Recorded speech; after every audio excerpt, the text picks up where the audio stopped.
경찰은 박근혜 총살하라라는 전단지를 인쇄 배포한 세력에 대해서 철저히 수사하라. 6월 6일 현충일이었던 어제 현충원에서 정체불명의 단체가 박근혜 총살하라라는 전단지를 배포하였습니다. 박근혜 총살하라 탄원서 호소문이라는 제목의 전단지에는 박근혜, 오병우, 김기춘, 최순실과 정윤회를 총살하라는 등 입에 담을 수조차 없는 내용과 역적 박정희 국립묘지를 파서 이전하라는 등 국론을 분열시키려는 내용들이 다수 포함되어 있습니다. 특히 이 전단지에는 대한민국 지도를 남북으로 표시하고 북한은 선군 정치제, 대한민국은 병역 의무제라고 표시하여 북한 정권을 찬양하였습니다. 그 전단지는 바로 이와 같은 모습입니다.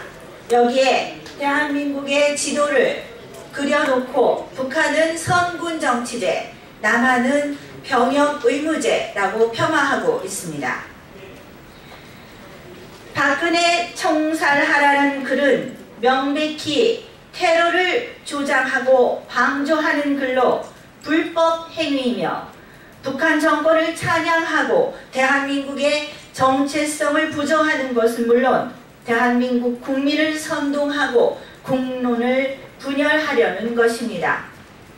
지난 광화문 촛불 집회에서도 테러 세력들은 박근혜 대통령에 대한 단두대를 설치하고 목에 주사기를 꽂은 조형물이 등장하는 등 잔인하고 극악무도한 짓을 서슴지 않았습니다.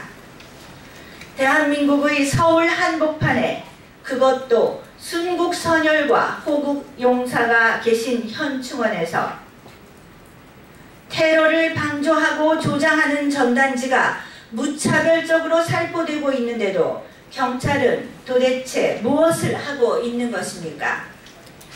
새누리당은 북한을 찬양하고 박근혜 총살하라라는 전단지를 인쇄 배포한 세력이 누구인지, 배후 세력이 누구인지를 철저히 조사할 것을 경찰에 정식으로 요청합니다.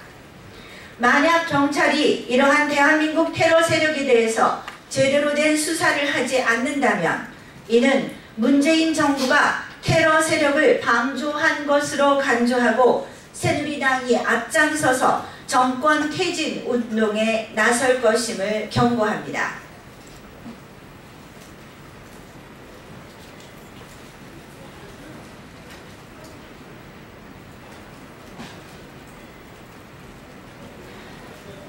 다음 논평입니다.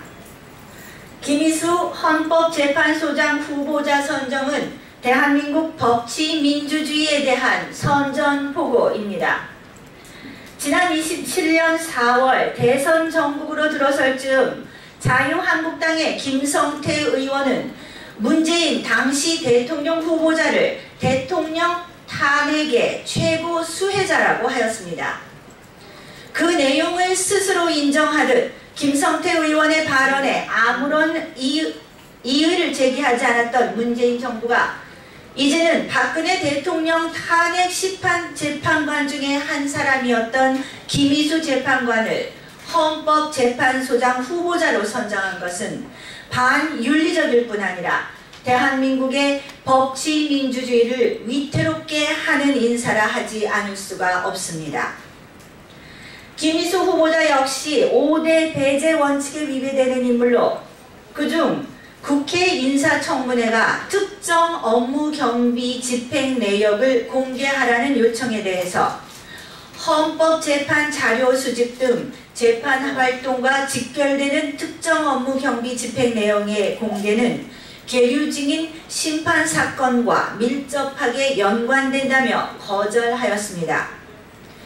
이와 같은 맥락에서 볼 때 현재 대통령 탄핵 사건에 대한 재판이 진행되고 있으며 과연 대통령이 탄핵될 만한 범죄 사실이 있었는지 8대 0이라는 만장일치로 대통령을 파면한 헌법재판소의 판결이 위헌적인 것은 아니었는지 그 재판 결과가 매우 불투명한 상태에서 대통령 탄핵 헌법재판관 중에 한 사람을 헌법재판소장으로 임명한다는 것은 그야말로 어불성설인 것입니다.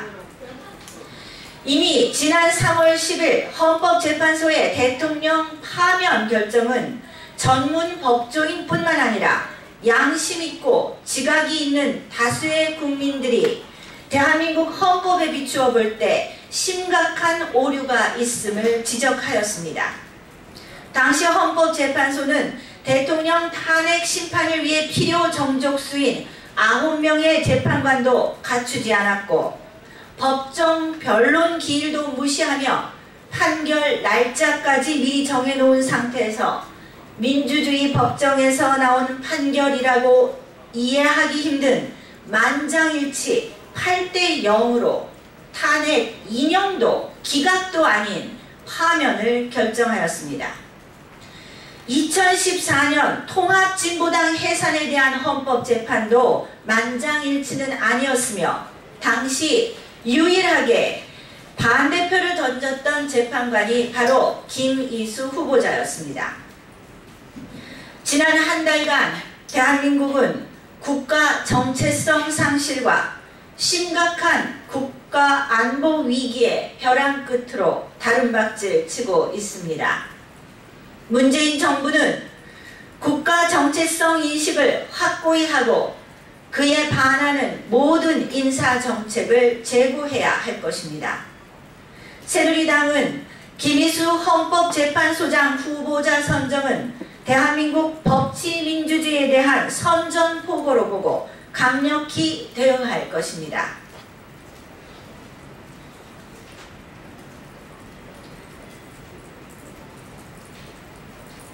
마지막 논평입니다. 국가안보와 한미동맹 위협하는 사드 부지 환경 영향평가 방식 변경을 즉각 중단하라. 청와대는 지난 30일부터 발사대 보고 누락 운운하며 사드 배치에 반감을 나타내며 사드 부지 전략 환경 영향평가 문제를 언급하기 시작하더니 급기야 어제 6일 추가 반입될 사드 발사대 4기를 핑계삼아 법령에 따른 적정한 환경 영향평가를 실시하라고 지시했습니다.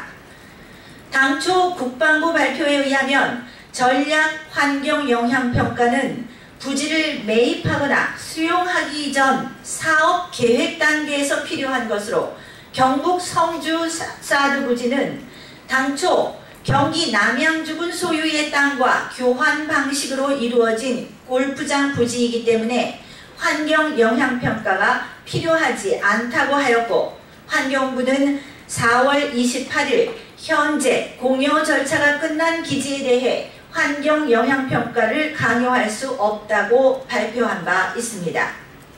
또한 주한미군이 제출한 기본 설계에 따르면 사드 부지의 사업 면적은 약 10만 제곱미터로 환경영향평가법 시행령에 따라 소규모 환경영향평가를 실시하면 되는 것입니다. 그러나 문재인 정부는 사드 부지를 전체 공여 부지 면적인 70만 제곱미터로 확대 해석하여 일반 환경영향평가를 지시한 것입니다.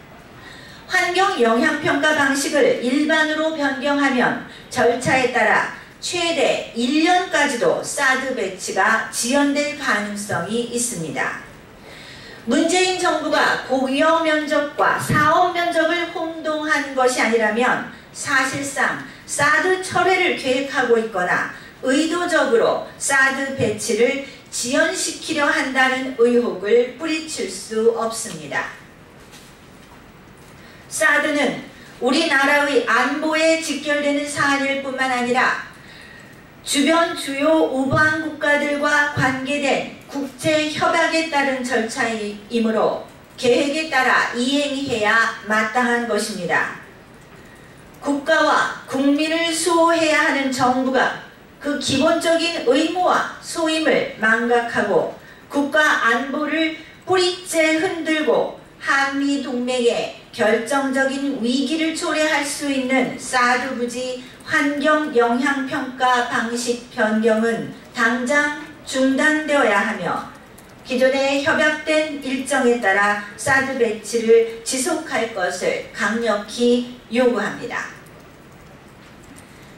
이상 새누리당 대변인 김경애였습니다.